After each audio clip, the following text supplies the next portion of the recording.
Pues muy buenos días, bienvenidos a este lugar privilegiado para esta actividad nueva del Aula de Cultura Ontanar. Yo quiero dar las gracias a todas las personas que han colaborado para sacar adelante esto y primero quiero agradecer a Elena García Gil, la vicepresidenta de la Fundación Caja Segovia, porque ha sido fundamental esas vitrinas maravillosas que nos han prestado para organizar la exposición. A Rafael Ruiz, aquí a mi derecha, que es colaborador de Ontanar ya, es colaborador oficial, es verdad, el año pasado nos dio una conferencia preciosa en la sala vicaría del hotel, y a Alberto García Gil, que es el director, coordinador de todo este evento, y fundamentalmente a las hermanas clarisas que nos han abierto su casa, que nos han abierto, yo diría, su corazón, porque es importante los niños Jesús que vamos a ver a continuación, las tallas, la antigüedad, todo esto, ¿no? Pero si hubieran visto el cariño que han puesto durante todos estos días que hemos estado trabajando y el servicio que nos han dado, el estar dispuestas a todo, el darnos el martillo, los clavos, el celo, todo, un café con leche, unas pastas que hace Sor Teresa tan ricas, pues es fundamental, ¿no? Ellas están encantadas de darnos pues su recuerdo, sus vivencias y quieren compartirlo con todos nosotros. Yo creo que es muy importante y hay que valorarlo, ¿no? El sentimiento de compartir su cariño y sus recuerdos fundamentalmente. Gracias a la abadesa Sor Inmaculada, a Sor Ana María, que nos ha puesto un Belén precioso, y a Sor Teresa, que es la alegría de este monasterio. Y yo ya paso a presentarles a Rafael Ruiz, que todos le conocen, pero les diré, bueno, que es licenciado en Geografía e Historia por la Universidad Complutense de Madrid, es coordinador de las actividades culturales de Caja Segovia y desde el 2008 es académico numerario de la Real Academia de Historia y Arte de San Quirce, que es quien nos va a explicar un poquito toda la historia y todo el tema de los niños Jesús. Para ti el micrófono. Muchas gracias. Bueno, pues buenos días. En primer lugar, pues agradecer a esta asociación, a Alberto, García Gil, a Elena, el que me hayan brindado la oportunidad de volver a estar aquí trabajando para esta asociación que tanto está haciendo, que lo está haciendo muy bien, con pequeños pasos pero muy importantes y en un tema, además, pues en el que tengo que confesarles que no soy especialista, pero que realmente me gusta, como es el tema del Niño Jesús. La verdad es que esta mañana, antes de venir, digo, todo parecía predestinado a que antes o después me tuviera que meter con esta iconografía, porque yo creo que de alguna manera mi vida está salpicada con encuentros con estas figuras. El recuerdo más antiguo que tengo era cuando era monaguillo en una iglesia, y recuerdo que había un niño de pasión que a mí me producía una angustia tremenda. Hay gente que estas figuras no le gustan, le producen miedo, le producen una cierta tensión, y nadie entonces me supo explicar el significado de aquella escultura o de esta iconografía, y yo creo que ese es el gran error. El desconocimiento muchas veces da lugar también al rechazo. Yo el conocimiento sobre estas figuras después lo tuve cuando colaboré, antes de entrar a trabajar en el Torreón de Lozoya, en una exposición que hicimos allí sobre la iconografía de la Pasión, que se llamó Crucis Mysterium, y había una sala entera, recuerdo, llena de niños de pasión, de niños pasionarios, y fue entonces cuando comprendí el sentido de estas imágenes. Posteriormente, por la vida profesional, tanto en el Torreón de Lozoya como con la investigación, pues me ha llevado a tener amistad con muchos investigadores que trabajan en este campo, como Leticia Reteta, que ha dado a conocer buena parte de los niños, de las clausuras madrileñas y de las toledanas, en varias exposiciones, como José Antonio Ramos Rubio, que es el cronista de Trujillo, y que ha estudiado los de las clausuras de esta localidad, como José Antonio Casillas, que estudió los del monasterio de San Blas en Lerma, Ana García Sanz, que estudió los de las Descalzas Reales, Ángel Peña Martín, que está trabajando en todas las clausuras de Zamora, o evidentemente Juan Manuel Santamaría, que llevó al Torreón de Lozoya en repetidas navidades estas imágenes de Segovia. Hay que decir que, por fortuna, desde los años 80 el interés sobre estas imágenes ha crecido y a pasos agigantados a través de exposiciones como también de publicaciones, pero que aún queda mucho por hacer. El interés ha sido tal que en el año 2006 incluso hubo un coloquio internacional en Sevilla precisamente sobre las imágenes de la infancia de Cristo de los siglos XV al XVII, es decir, muchísimo interés. El mercado de antigüedades también tiene un marcado acento en estas imágenes, puesto que hay un coleccionismo privado muy sensible a estas figuras y hay colecciones realmente que sorprenden. Por ejemplo, Joaquín Sabina tiene una, o hay una colección más accesible en Jerez de la Frontera, que es la colección Lambra, especializada en temas del Belén, del pesebre, pero también de la infancia de Cristo. Desde luego, son los templos, pero sobre todo los monasterios y los conventos, y en especial franciscanos y clarisas, los que atesoran la mayor parte de las piezas que han llegado hasta nuestros días. Hay conventos realmente con cantidades asombrosas. Las Descalzas tienen más de un centenar, y los conventos de clarisas, pues de Carrión de los Condes, de Tordesillas o de Toledo, llegan a atesorar hasta 80 y más piezas incluso. Después explicaremos por qué esta proliferación. Nos vamos a acercar en primer lugar a estas imágenes a través de los materiales. Vamos a ver los aspectos materiales. Casi todas estas figuras, muchas de ellas, se hicieron en madera. Es el material, digamos que por excelencia, y en madera se hicieron, a la madera se dedicaron y surgieron ahí las principales tipologías. Hablar de las dos escuelas españolas, tenemos la escuela castellana, que en el siglo XVI hace unos niños, vamos a decir, un poco agraciados, niños sin una anatomía demasiado precisa, niños muy pálidos de color, a veces no correctos en el canon. Piensen que a finales del XVI estamos en la época del manierismo, donde las figuras se deforman a veces buscando expresividad, niños con el pelo dorado, una encarnación muy pálida, y esa tendencia va a ir cambiando en el siglo XVII, pues sobre todo de la mano de Gregorio Fernández. Gregorio Fernández, yo conozco al menos dos imágenes, una de ellas, la que más me gusta, está atribuida en Medina de Pomar, hace un niño ya, digamos, con un canon más clásico, un niño más realista, más verista, que tiene que ver en muchos aspectos, o que muchos aspectos son coincidentes con la escuela andaluza, que es donde realmente surgen los prototipos que más éxito van a tener a nivel nacional, pero también en Hispanoamérica, puesto que muchos de ellos salieron a los templos y a los conventos del Nuevo Mundo, y allí también fueron copiados y reproducidos.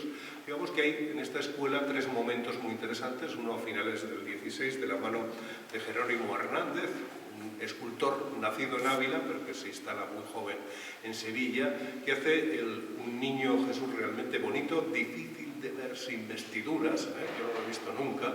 Está en la iglesia de la Magdalena de Sevilla. Es un niño que tiene una serenidad especial, que tiene poco que ver con ese desbordamiento de sentimientos que se da en el Renacimiento español. Es un niño con una emoción contenida, que ni siquiera mira al espectador, mira hacia el suelo. Tiene un dramatismo, como les digo, contenido interesante. Si viajan a Sevilla, hacia la época del Corpus, procesiona normalmente en la víspera. Este niño se hace en 1582, y unos pocos años después, entre 1606 y 1607, se hace uno de los prototipos que más éxito van a tener, de la mano de Juan Martínez Montañés, que realiza la imagen en madera de un niño Jesús triunfante para la Hermandad Eucarística del Sagrario Metropolitano de Sevilla. Un niño que ha sido además restaurado recientemente, que luce espléndidamente, y que es, como les digo, un modelo iconográfico que se va a repetir y que tiene consecuencias incluso en la exposición que van a ver aquí, puesto que hay dos piezas realmente extraordinarias que, como decía Alberto, resulta que los apodan los montañeses y que son dos piezas realmente extraordinarias y una de las grandes aportaciones de esta iniciativa, por la que desde luego hay que felicitarles a todos ustedes.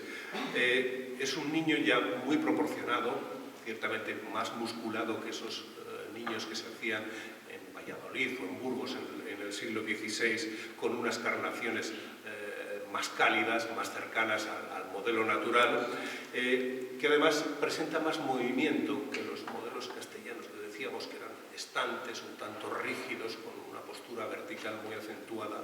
Y Juan Martínez Montañés tiene el acierto de adoptar una silueta en forma de X, lo que llamamos un canon praxiteliano.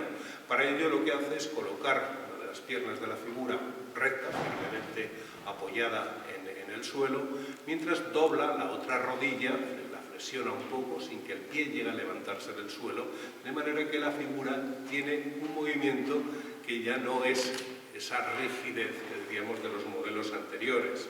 También es típico de Martínez Montañés el concentrar los pelos en grandes mechones que además van creciendo sobre todo sobre la frente, creando una especie de pequeño moño. Los dos brazos los tiene este niño levantados, uno para bendecir y el otro para sujetar una banderola. Después explicaremos lo que es un niño triunfante, que es esta iconografía. Muy pocos años después, 5 años, hay un discípulo, Juan de Mesa, que va a crear un nuevo tipo a través de una serie de niños muy parecidos. No se sabe exactamente cuál fue el primero, que se encuentran en los museos de Bellas Artes de Sevilla, de Córdoba, en la Universidad de Sevilla. Hay varios y que son todos, digamos, muy similares. Juan de Mesa desarrolla el modelo más difundido, pero que parte del de Montañés.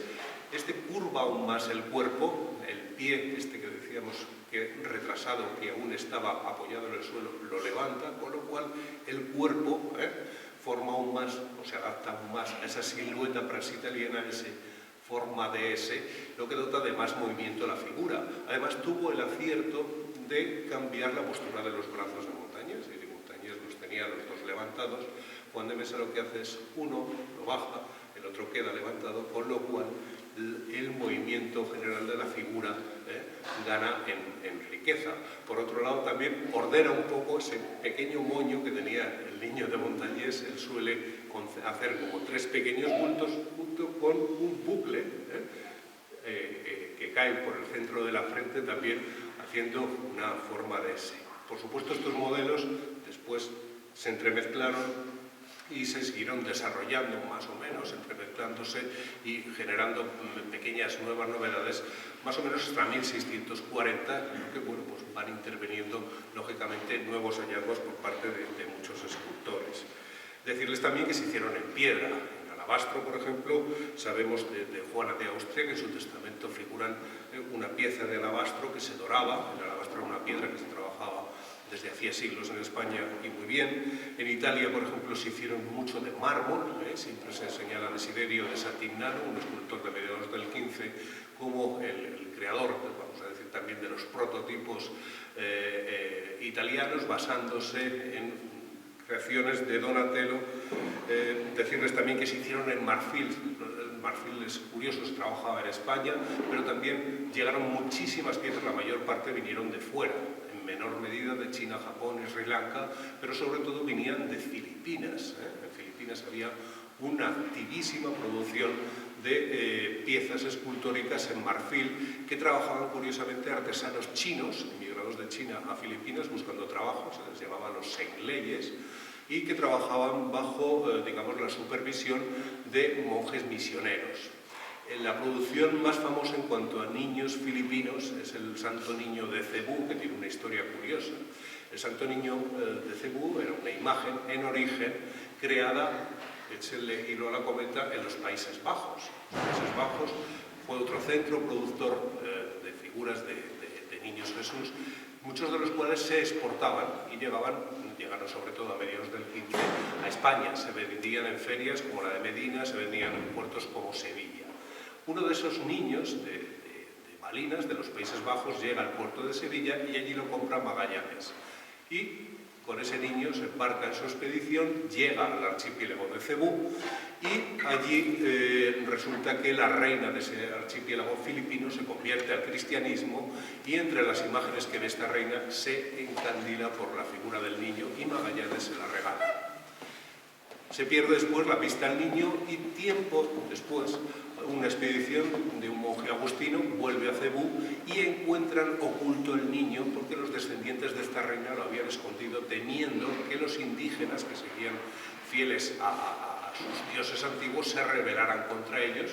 Estos monjes lo que hacen se lo llevan, lo adoptan como patrón, el santo niño de Cebú se convierte en una imagen famosísima y estos artesanos chinos, los ingleses, se dedican a copiarlo y esas copias hacen el viaje de retorno, es decir, por el galeón de Manila vienen a América, atraviesan América y llegan hasta España, donde existen varios. Se fabricaron también en cera, la ceroplastia la practicaban en muchísimos conventos. Aquí tienen para hacer lo que llaman escaparates, pequeños teatrinos donde aparecen figuras, entre ellas niños Jesús o imágenes del portal de Belén. Aquí tienen uno, pero también había figuras, digamos, que más ambiciosas, algunas además muy famosas. Es el caso de los Bambini de Lucca, un convento dominico de esta ciudad de la Toscana que se dedicó a la producción de niños que se hicieron muy famosos y que se estuvieron fabricando hasta 1807 más o menos, el año en el que fue el convento exclaustrado. Una de las propietarias de Bambini de Lucca era una segoviana ilustre, la infanta Isabel Clara Eugenia, nuestra gran princesa nacida en Balsaín, como saben. Pero el niño más famoso en cera de todos los tiempos y que todo el mundo conoce es el niño Jesús de Praga.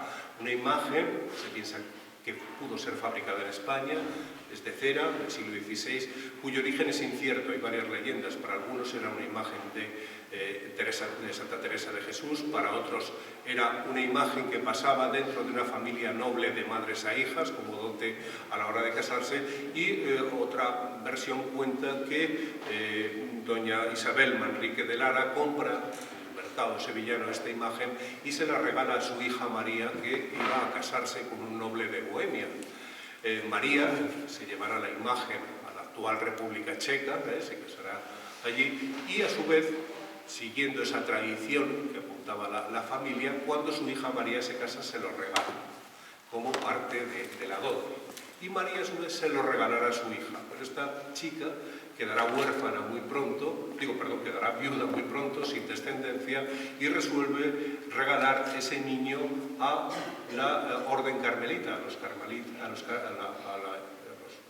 convento de carmelitas que está en el barrio de Malá en Praga. Durante mucho tiempo estará dentro de la clausura y ese niño no se conocerá, pero en un momento dado estos monjes carmelitas lo dejan en la iglesia y es cuando adquiere la fama que todavía desde luego conserva. Es el niño Jesús probablemente más conocido del mundo.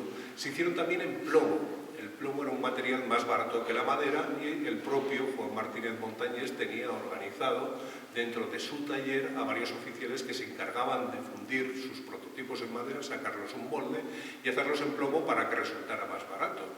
Y además incluso si el que quería comprarlo todavía no podía llegar a pagar algo en plomo, lo podía comprar en peltre, que era otra aleación más barata, que llevaba plomo, estaño, antimonio y que era además un material más ligero. Por ejemplo, en el Museo de Escultura de Valladolid hay un niño Jesús de peltre y se conocen de Martínez Montañés otros en plomo. Se hicieron en bronce, son más raros, solo parece ser que se conoce uno, está en el Museo del Louvre y procede de un centro donde se trabajaba mucho el bronce, que era Florencia. En plata tampoco abundan, pero debieron ser abundantísimos. Hay uno en la Catedral de Toledo, tenemos otro en el Museo Diocesano de Barcelona y uno fantástico en la Catedral de Segovia del siglo XVIII, que les recomiendo vean, está en el museo. Muy populares fueron los de pasta ligera, pasta de papel, pasta de madera, mucho más baratos, que se hacían además como una producción en serie y que todavía se hacen. Por ejemplo, saben que desde el siglo XIX, Olot, en Gerona, hay una fábrica de figuras precisamente religiosas y todavía tienen una producción de niños, entre ellos uno también muy famoso, que es el Santo Niño de Atocha, en Madrid. Todavía lo tienen en el catálogo y lo pueden comprar incluso. Se hacen también en yeso, y se siguen haciendo hasta la actualidad. Todavía hoy se regala a los niños, a los niños cuando toman la comunión, pues un niño Jesús en yeso. Y también en terracota, en barro, aunque esa producción, digamos que está más centrada lógicamente en figuras de Belén. Lógicamente, para que estas figuras tuvieran más veracidad, se las policromaban, desarrollando un proceso que no vamos a contar aquí. Pero había también otros complementos para buscar la veracidad. Es el caso del pelo natural, ¿no? Que es algo que a todo el mundo le llama la atención. Es una moda que se pone, que empieza a finales del siglo XVII, imitando las modas cortesanas. Se cuenta en los mentideros que Luis XIV tiene una enfermedad, se queda calvo y entonces empieza a utilizar peluca y lógicamente todo el mundo se mira en ese espejo que es el gobernante y todo el mundo empieza a utilizar esas pelucas que vemos en las películas y que por imitación llegarían también a la escultura. Probablemente el niño más pelucón que conozco es el niño de la bola de Cuéllar, si lo han visto, con unos tirabuzones realmente largos que les llegan hasta el pecho, realmente graciosos. Se utilizaba el hueso o el marfil para hacer los dientes de los niños cuando tenía la boca entreabierta, se utilizaba el asta de buey o de toro para hacer las uñas. Se utilizaba la pasta vítrea, incluso también la porcelana para hacer los ojos y que tuvieran un brillo natural, cristal o resina para hacer lágrimas, telas encoladas para tapar las desnudeces, se empapaban en cola o en yeso y se aplicaban en la escultura, de manera que pareciera que estuvieran vestidas. Estos niños tenían también su ajuar, tenían un ropero que hacían tanto las amas de casa como las monjas, puesto que suponía una emulación de los trabajos de la Virgen que nos cuentan los evangelios apócrifos, digamos que durante el embarazo la Virgen estuvo preparando la canastilla del niño e incluso después de nacer el niño la Virgen siguió cosiendo, como atestigua, digamos, un tanto ficticiamente, la leyenda de la túnica inconsuti. Se dice que esta una túnica que la Virgen hizo sin costuras y que era una túnica milagrosa porque iba creciendo a la vez que crecía Cristo, de manera que solo tuvo que hacer una, y que es la túnica que nos cuenta el Evangelio de San Juan, que cuando se la quitan a Cristo pretenden cortarla en pedazos y dicen, bueno, si es que es una túnica sin costuras, está, vale, vamos a dejarla entera. De manera que el ejercicio de hacer trajes a los niños tenía también, digamos, era también un cierto ejercicio de piedad. Los niños tenían también complementos que imitaban a los que llevaban los niños de verdad. Saben que en los siglos del Renacimiento, del Barroco, prácticamente hasta bien entrado el siglo XX había una elevada mortalidad infantil, mortalidad que en muchos casos llevaba en cierta medida a la superstición o a ciertas creencias, como era el valor protector de ciertos materiales con los cuales se hacían amuletos que llevaban los niños. Es el caso del azabache, del cristal de roca, del coral, y muchos de estos niños llevan amuletos como la higa, que es este signo que alejaba el mal de ojo, como el colmillo del jabalí, que alejaba los posibles ejercicios de hechicería y que se ven no solamente en estos niños, sino también en retratos de infantes y de príncipes de nuestra casa real. Si van al Museo del Prado podrán verlos. Tenían también su mobiliario, lógicamente para que se expusieran bien. Les hablaba antes de los teatrinos o de los escaparates, que van a poder ver uno. Tenían también sus camas, porque había niños Jesús, como les contaré, dormidos o acostados, y tenían todo su mobiliario. Están sentados y tienen sus tronos, sus sillas, es decir, todo un mobiliario en miniatura. Lógicamente, como van deduciendo por lo que les voy contando, había un activo comercio de estos niños. Piensen que desde el siglo XIV se fabricaban, como les decía, en los Países Bajos, cuyo centro de producción más importante era Malinas. Los niños de Malinas eran ciertamente famosos y conservamos alguno. Por ejemplo, en el Museo de las Ferias, en Medina del Campo, tienen uno, tienen otro en Barcelona, tienen... con cierta frecuencia, si están pendientes de las subastas, vuelven a aparecer, debieron ser ciertamente frecuentes.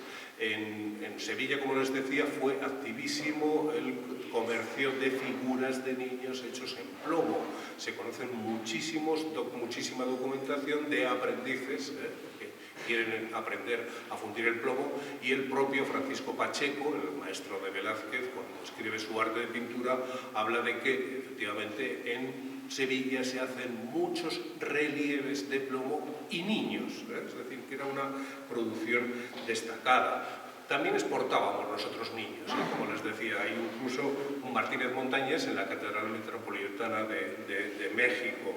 Y, como les digo, un activo comercio de intercambio, exportábamos, pero también exportábamos. Vamos a ver en qué ámbito se desarrolla o qué peculiaridades tienen estos niños en función del sitio donde se encuentran. Lógicamente les hablo, o hay que empezar por lógica, por el ámbito monacal.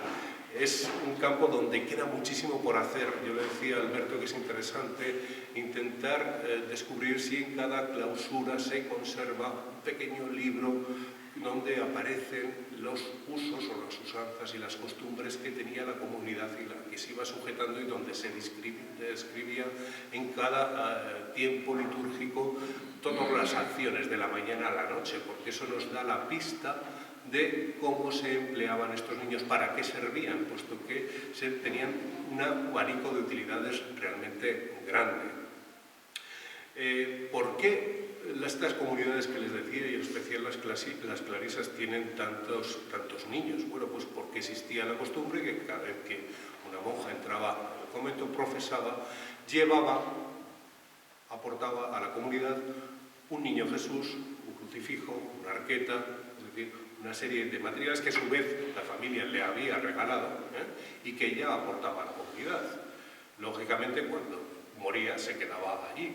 ¿Qué ocurrió? Que llegó un momento que eran los conventos auténticas guarderías de niños Jesús, que había más que monjas en el convento, por eso existen tantas figuras, y además fue una costumbre que se documenta desde mediados del XV y por toda Europa, y prácticamente en todas las órdenes, pero como les digo, especialmente franciscanos y clarisas. Era tan grande el número de niños que había en los conventos que con cierta frecuencia, no sé si ocurrió en San Antonio, los niños tenían nombre. A uno se le llamaba el porterico, a otro el maestrico, a otro el mayerazo, es decir, se les iban poniendo nombres para poder distinguirlos y poder decir en un momento dado a una hermana: tráeme el porterico que hoy vamos a hacer no sé qué, o tráeme tal. Era la forma, de distinguirlos. Lógicamente, a lo largo del año litúrgico cumplían finalidades y además, pues, ciertamente serias, involucradas con el culto. En Adviento solía prepararse lo que se llamaba la canastilla litúrgica, es decir, cada monja tenía que confeccionar una prenda para ese niño, puesto que la ropa se iba renovando, cosa que ha sido a veces entendida como una especie de frustración maternal de las monjas, cosa que no tiene ningún sentido. Las monjas no solamente elaboraban prendas, sino que la elaboración de las prendas era el medio para la reflexión, e incluso aparejado a la confección de las prendas estaba también el rezo de determinadas oraciones y el llevar a cabo determinadas acciones. Es decir, en el caso, por ejemplo, de las descalzas reales, se hacía para cada monja un papelito diciendo: tienes que hacer el pañal, pero tienes también que dar limosna y tienes que hacer estos determinados rezos. Es decir, el tiempo de Adviento es el tiempo de preparación para la venida de Cristo y es un tiempo de reflexión.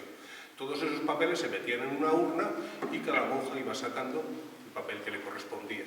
Y la imagen del niño Jesús iba de celda en celda, cada monja lo tenía un día, confeccionaba la ropa y hacía, digamos, tenía que cumplir lo que venía en ese papel. Se hacían también novenas en Adviento en las que siempre había un niño Jesús cerca, o lo que llamaban allí los ejercicios segundos de Adviento. Durante 33 días se reflexionaba, a la vez que se confeccionaban ropas, sobre aspectos de la infancia de Cristo y que de alguna manera iban prefigurando la vida de Cristo cuando iba a ser, cuando fuera ya mayor. Ornamentos mantos además que en muchos casos tenían unos colores específicos que hacían alusión, digamos, que a la naturaleza de Cristo. El blanco era la pureza, el carmesí era su tremenda caridad, el verde era el símbolo de la humildad.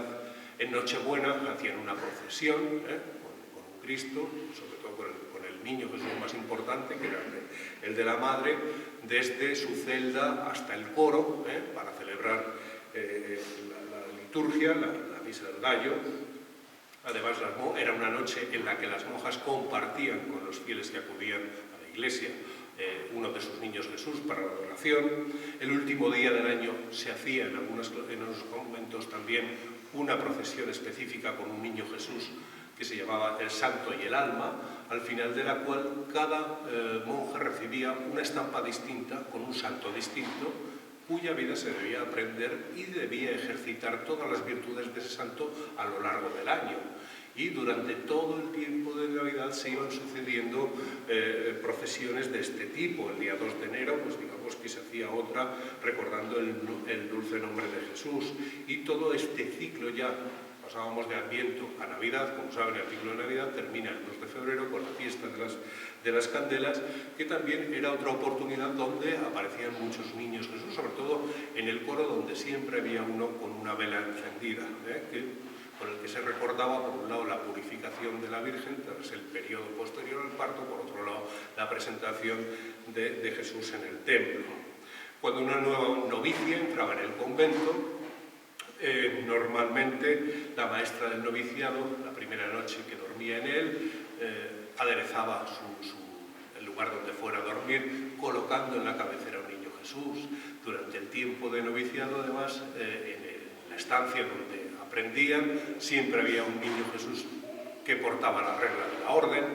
Cuando ya hacían los votos perpetuos en algunos conventos, aparecían, se ponían en la iglesia dos niños Jesús, uno soportando el velo negro por el que se iba a cambiar el velo blanco de novicia, otro sostenía el anillo. Es decir, la figura del niño Jesús iba acompañando durante todo el año, después hablaremos de la Semana Santa, la vida en el convento, y era, desde luego, uno de los seres, vamos a hablar de seres más queridos y preciados de nuestras clausuras. Pero también hubo niños en el ámbito doméstico, fueron muy populares.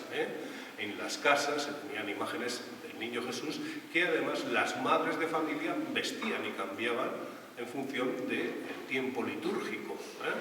Era además un modelo de adoctrinamiento para los niños. Los niños colaboraban en la limpieza de la pequeña capilla o del pequeño altarcico que hubiera en la casa, de manera que servía para adoctrinar a los niños en las buenas conductas.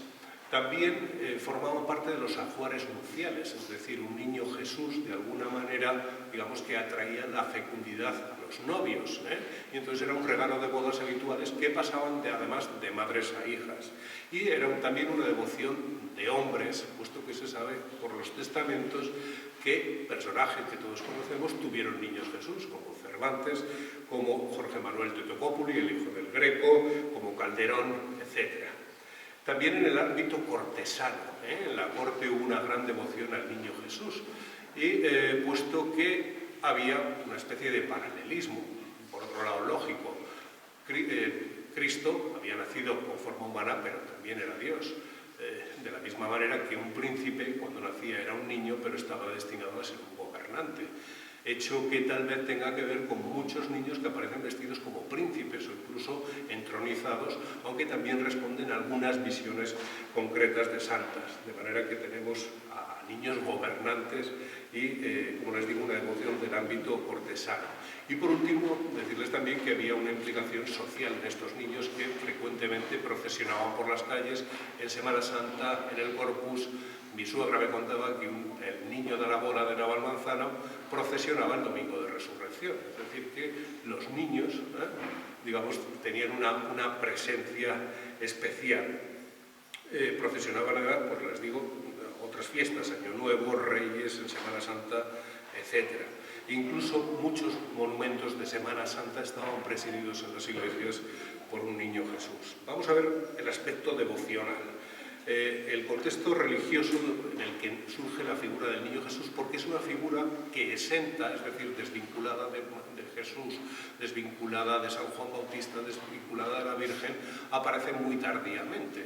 Es una figura que, digamos, prácticamente hasta el siglo XIV, ¿no? Finales de la Edad Media, no encontramos en la Baja Edad Media, hasta la Baja Edad Media no encontramos prácticamente figuras exentas del niño Jesús, siempre asociadas antes, pues como les digo, al bautismo, asociadas a la Epifanía, al nacimiento, etc.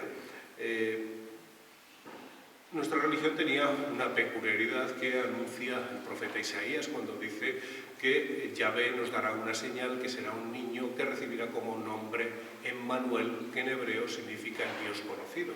Es decir, que vamos a tener un Dios, pero que es hombre, que es una particularidad. En la antigüedad los dioses se disfrazaban de hombres, aquí no, aquí es un Dios hecho hombre y que va a pasar por todas las etapas de la vida, desde el nacimiento hasta la muerte, lo cual hace de nuestra religión algo realmente singular dentro del conjunto de religiones, y la Iglesia no se acababa, estuvo prácticamente 10 siglos sin ponerse de acuerdo del todo en si era lícita o no era lícita la representación de Cristo y cómo se debía hacer, porque claro, hacerlo como un hombre cuando en realidad era Dios era algo difícil de entender y difícil de plasmar para un artista y difícil de explicar a un fiel que por lo general era iletrado, de manera que fue un conflicto realmente largo. Encima esta iconografía tenía un hándicap tremendo, y es que los evangelios, por lo menos los canónicos, son realmente escuetos y no nos cuentan prácticamente nada de la infancia de Cristo, muy poco. San Lucas y San Mateo, y los que nos cuentan algo más son precisamente los evangelios apócrifos, es decir, aquellos que en el siglo IV se quedaron fuera de la Biblia, fueron descartados, aunque desde luego se conocieron durante siglos y de hecho muchas de nuestras creencias pertenecen a los apócrifos. Les cuento un caso: la mula y el buey son de los evangelios apócrifos, no son de los evangelios canónicos. De manera que muchas de las leyendas, o muchos de los detalles que rodean al pesebre o la Navidad, pertenecen al ámbito menos ortodoxo, si lo quieren llamar así, de nuestra religión. En cambio, son algo mucho más ricos todos esos evangelios apócrifos, como ser el armenio, el árabe de la infancia, el del pseudo Mateo, el protoevangelio de Santiago, etc. El tema, que hacia el siglo X ya aparece, digamos, dentro del cristianismo como asentado, es decir, sí aceptamos las imágenes y que Cristo figure como un hombre, porque realmente lo es. Vuelve a surgir el conflicto en el siglo XVI con la Reforma Protestante. Lutero admite las figuras, las ilustraciones, tiene una cierta tolerancia, pero no Calvino. Calvino rechaza de plano que se hagan imágenes de Dios o de Cristo, puesto que mueven a idolatría. Y la Contrarreforma, el movimiento que surgirá, digamos, como reacción a la Reforma Protestante, lo que era ser defender las figuras como un medio para adoctrinar, para evangelizar. De ahí que el momento importante de esta iconografía sea final del XVI y desde luego todo el XVII y XVIII hasta nuestros días. ¿Por qué utilizar un niño, ¿no?, cuando prácticamente no sabemos nada de él? Pues lo del niño realmente era algo que superó a la propia Iglesia. El Concilio de Trento, que es, digamos, que donde se formula esta creencia o este firme apoyo para la Iglesia Católica, que decide apostar por las imágenes, defiende que la imagen religiosa es beneficiosa para el fiel, es buena para la Iglesia, pero, ojo, ha de estar muy controlada y sujeta a la ortodoxia, y debe estar controlada por los obispos. ¿Qué ocurrió? Que, sin embargo, la piedad popular y la demanda de imágenes, con creencias no ortodoxas, superó a los obispos, y ese es el caso de las imágenes de los niños, porque empezaron a proliferar y cada vez más, y en un momento dado la Iglesia tuvo que admitir que realmente, aunque no fueran imágenes ortodoxas, aunque no fueran imágenes que la Iglesia pudiera aprobar, contribuían con más eficacia que los sesudos discursos de muchos pensadores precisamente a hacer lo que buscaba, es decir, a que el fiel estuviera involucrado en la Iglesia y aceptara los postulados de la Iglesia católica. Por eso, digamos que era bueno. ¿Y por qué un niño, más que un adulto, cuando prácticamente no sabemos nada de ese niño? Por una sencilla razón, porque nosotros empatizamos más con los niños que con un adulto. Es decir, cuando un niño está contento y tiene alegría, nuestra alegría se desborda. Y cuando un niño sufre, lo sentimos más que el sufrimiento de un adulto. Era un vehículo fantástico para llevar al fiel los sentimientos que la Iglesia quería transmitir. Fue un instrumento realmente eficacísimo. Casi todas las órdenes religiosas tuvieron santos que tuvieron una aparición del niño, una devoción especial por el niño. Nos estamos helando, no me quiero extender, señalar solo alguno, San Bernardo, Santa Teresa de Jesús, que decía que en cada fundación debía haber un niño Jesús siempre. San Juan de la Cruz, de quien se cuenta que una noche buena estuvo bailando en el refectorio con un niño Jesús. Algún monje y monja curiosos, que son los que difunden fundamentalmente en las cortes los niños Jesús. Por ejemplo, un carmelita, Francisco del Niño Jesús, que fue un santo que cuando Felipe III no tenía hijos, decidió que el Niño Jesús mediara y nació Ana de Austria y luego nació Felipe IV. Con lo cual la Casa de Austria era absolutamente devota de estos niños Jesús. Y lo mismo ocurrió en Francia con Margarita Parigot, una monja, digamos, que no llegó a profesar en un convento, aceptó la orden carmelita, pero que medió lo mismo por Luis XIII y tuvo una visión diciendo: tal día la reina se va a quedar embarazada. Y efectivamente quedó embarazada y en otra visión supo que tal día nacería el heredero de la corona francesa, que fue Luis XIV, con lo cual también en Francia existe una gran devoción.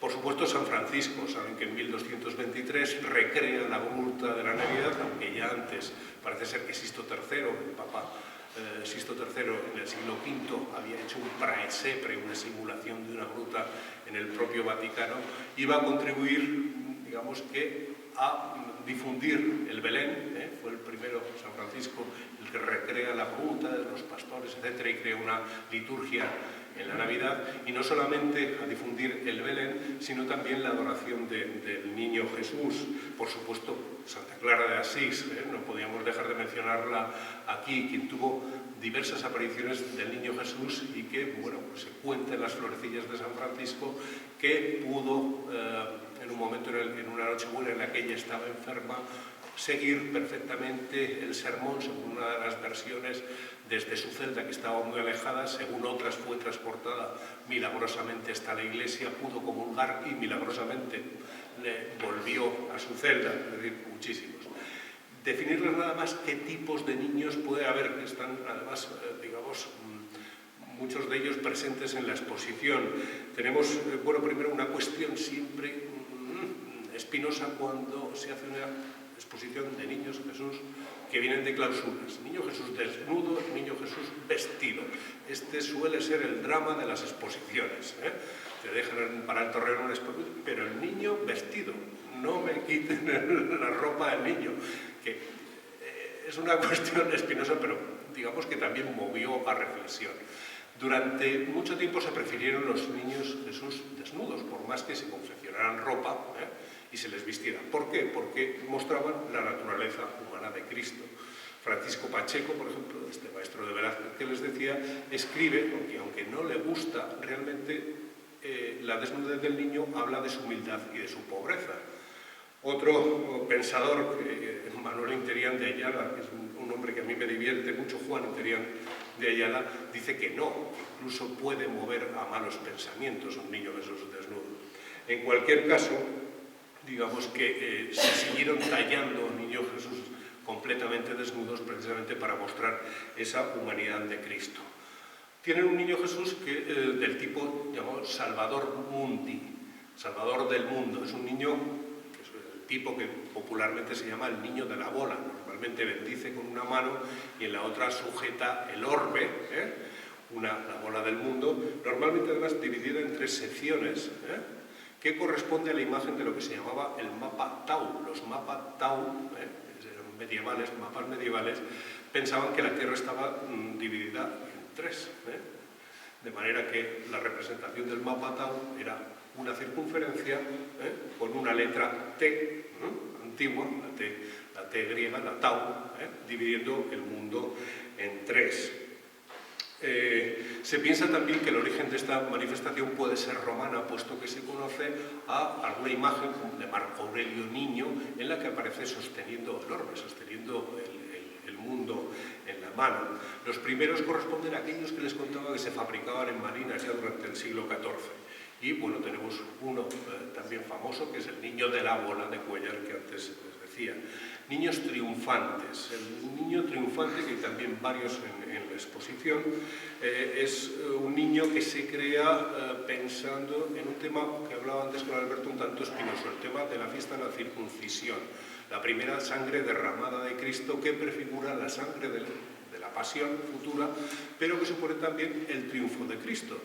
De manera que es un niño, vamos a decir, con una expresión amable, es un niño que bendice, que levanta una de las manos, y que supone el triunfo sobre la muerte y el pecado. Niños Jesús de cuna hay de 2 tipos. El primero y el más elemental es la simple representación de un niño de meses en una cuna para su adoración y que, digamos, llevan consigo pues el misterio de la encarnación, es decir, el sometimiento a la carne que va a morir. Es la humildad, es la indefensión, es la privación, es la dependencia, es decir, es Dios que se ha hecho carne y además se ha hecho carne en un personaje muy humilde que lo va a pasar mal. Digamos que ese es el sentido de esos niños que suelen aparecer desnudos. Hay alguno fajado, como siguiendo la costumbre de antes, que se les envolvía en vendas para que los niños no se movieran, se pensaban que así se formaba mejor el cuerpo y que no se herían. El más famoso fajado es el Santo Bambino de Aracoeli en Roma, un niño hecho con la madera de un olivo del Huerto de los Olivos, que fue robado en 1999, que todavía no ha aparecido, aunque hay una réplica. Niños de pasión hay muchísimos, los han visto también en el Torreón. Son niños, digamos, que prefiguran todos los sufrimientos de Cristo en la cruz. Es algo que mucha gente piensa que es un sentimiento realmente retorcido, pero realmente existió una liturgia y numerosos rezos en los que se reflexionaba sobre la infancia pensando en la madurez de Cristo, de tal manera que en las pajas del pesebre, en el picor de las pajas, se quería ver ya, digamos, las heridas de la corona de espinas en la madera del pesebre y en los clavos del pesebre, la madera en los clavos de la cruz, o en los pañales blancos, el sudario de Cristo. Como les digo, esos niños se utilizaban como un vehículo precisamente para sentir, en este caso, más aún que las imágenes de Cristo crucificado en la cruz, las imágenes de los niños movían aún más a dolor. Aparecen niños portando los instrumentos de la pasión, normalmente un cestito o un cubo con los clavos, con la corona de espinas, y llevando frecuentemente una cruz a cuestas. Mi favorito es el Niño Jesús de San Fermín de los Navarros, que si van por Madrid les recomiendo que vean, que se pensaba que era de Pedro de Mena y se ha descubierto que está hecho por una mujer, por Luisa Roldán, una sevillana también. Ese es mi Niño Jesús preferido. El Niño Jesús que menos me gusta y que es una variante bastante rara, que se da muy poco, sobre todo en América, es el Niño Jesús crucificado. Obedece a las visiones de una santa, la Madre Mariana Francisca de Jesús y Torres, que en Quito se le aparece la Virgen y le dice que va a entregar a ese niño para que sea crucificado en un monte. La mejor incluso se popularizó a través de estampas, porque la misma Virgen le dijo que tenían que hacer estampas del Niño Jesús crucificado y, digamos, difundir la imagen. La mejor talla de estos niños está en Guatemala, en la colección Castillo. Hay otros niños Jesús pasionarios dormidos, se diferencian de los anteriores en que están durmiendo sobre una cruz. Es decir, están aceptando plácidamente, porque están durmiendo, su destino. Están en manos de Dios, por un lado, pero también en algunos donde aparecen incluso las heridas, digamos que lo que han asumido es la paz que uno tiene cuando han cumplido con el deber, cuando han entregado su vida. Niños también pasionarios en meditación, reflexionando sobre digamos que el martirio que les espera, y por supuesto niños resucitados con su estandarte, con su banderola. Y por último, los más divertidos, son geniales, son los niños disfrazados. Hay niños, me decía Alberto, que el niño Jesús de Praga tiene un disfraz de guardia civil, y no es un hecho extraño, puesto que nos los podemos encontrar vestidos de muchas maneras, frecuentemente de monaguillos, de curas, de obispos, de cardenales, con ropas talares. El propio Jesús en los evangelios se disfraza 2 veces, es decir, cuando se le aparece la Magdalena aparece disfrazado de labrador, y tenemos niños labradores que a veces son disfraces de San Isidro Labrador, para que me entiendan, se disfrazan de los propios santos en su juventud. Y la segunda vez que Cristo aparece disfrazado es cuando aparece como peregrino junto a los discípulos de Maús. Y tenemos también muchos niños peregrinos que obedecen no solamente a esta tradición y a otras, en concreto a ese peregrinar de Santa Teresa con niños, se supone que puede venir por ahí, o como una vocación centrada en rutas de peregrinación, en especial en el Camino de Santiago. Niños peregrinos tienen uno fantástico en las Descalzas de Valladolid, y otro niño peregrino, sí, han oído hablar de él, el Santo Niño de Atocha. El niño más divertido yo no lo he conocido, se conoce documentalmente. En el siglo XIX hay un pensador que era además cura y liberal, que se tiene que exiliar de España, se llamaba José María Blanco Crespo, apodado Blanco White, blanco, y que escribe uno de esos relatos que les apasionaba a los ingleses sobre las costumbres de un país que consideraban salvaje, que era España, que había conseguido vencer a Napoleón. Y este hombre cuenta que en aquellos lugares fronterizos o en las costas donde había tráfico de mercancías, los ladrones tenían en su casa niños Jesús vestidos de contrabandistas, con sus 2 trabucos, su pelo en la frente, absolutamente genial. Y decirles, por supuesto, que dentro de esos niños muchos de oficios, y lógicamente el buen pastor. El más curioso también de estos oficios se conoce documentalmente, y es que a la venerable Micaela de Aguirre se le aparece el niño Jesús, era la cocinera del convento, se le aparece el niño Jesús para guisar, y debió existir algún niño Jesús vestido de cocinero. De manera que, como ven, es un mundo atractivo, divertido y realmente apasionante, en el que queda mucho por hacer. Pero bueno, lo mejor es que ahora, después nos intentemos calentar un poco y veamos la exposición. Gracias.